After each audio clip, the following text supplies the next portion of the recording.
நம் ஆண்டவர் இயேசு கிறிஸ்துவின் நாமத்தினால் மகிழ்ச்சியும் சமாதானமும் நம் அனைவரோடும் இருப்பதாக. எபிரேயர் 9:15 மற்றும் 24 28 முடிய இவ்வாறு அவர் புதிய உடன்படிக்கையின் இணைப்பாளராயிருக்கிறார். கடவுளால் அழைக்கப்பட்டவர்கள் அவரால் வாக்களிக்கப்பட்ட என்றும் நிலைக்கும் உரிமை பேற்றை பெறுவதற்கென்று இந்த உடன்படிக்கை உண்டானது. இது ஒரு சாவின் மூலம் ஏற்படுத்தப்பட்டது. இந்த சாவு முந்தைய உடன்படிக்கை மீறி செய்த குற்றங்களிலிருந்து மீட்பளிக்கிறது. அதனால்தான் கிறிஸ்து மனிதரின் கையால் அமைக்கப்பட்டதும் உண்மையான தூயகத்திற்கு முன்னடையாளமாய் இருப்பதுமான இவ்வுலக தூயகத்திற்குள் நுழையாமல் விண்ணுலகிற்குள்ளேயே நுழைந்திருக்கிறார்.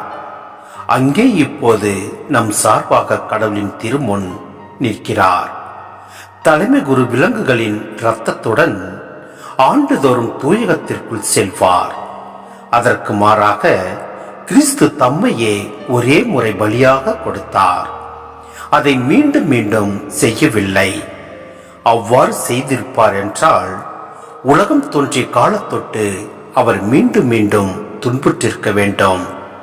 அதற்கு மாறாக உலகம் முடியும் காலமான இப்போது தம்மையை பலியாக கொடுத்து பாவங்களை போக்குவதற்காக ஒரே முறை உலகில் வெளிப்படுத்தப்பட்டார்.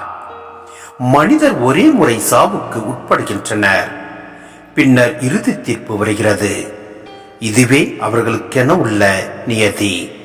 அவ்வாறே கிறிஸ்துவும் பலரின் பாவங்களை போக்கும் பொருட்டு ஒரே முறை தம்மை பலியாக கொடுத்தார். அவர் மீண்டும் ஒரு முறை தோன்றுவார். ஆனால் பாவத்தின் பொருட்டல்ல, தமக்காக காத்திருப்பவர்களுக்கு மீட்பு அருளும் பொருட்டே தோன்றுவார். சிந்தனை: இவ்வசனமானது எருசலேம் ஆலயத்தின் வழிபாட்டையும் குருவாகிய கிறிஸ்துவின் புதிய வழிபாட்டு கொண்டாட்டத்தையும் ஒப்பிடுகிறது. கிறிஸ்துவின் கல்வாரி பலி அவரது வாழ்வின் இறுதி சாட்சி. எருசலேம் ஆலயத்தில் பலியான விலங்குகளின் சாவு, இரத்தம் இவை அனைத்தும் அடையாளங்களே. இன்றும் கிறிஸ்துவின் பொருட்டும் இறையாட்சியின் பொருட்டும் பலியாக்கப்பட்டு சாவை ஏற்கும் தூயவர்களின் இரத்தத்தையும் கிறிஸ்துவின் பலியோடு இணைத்து பார்க்க நமக்கு உரிமை உண்டு என இயேசுவே உணர்த்துகின்றார். மத்தேயு 23:35 மற்றும் திருவெளிப்பாடு 6:9 நாம் பார்க்க முடிகிறது.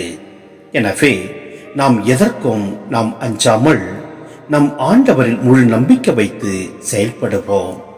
எல்லாம் அல்ல இறைவன் நம்மை நிறைவாய் ஆசீர்வதிப்பார். ஆமென்.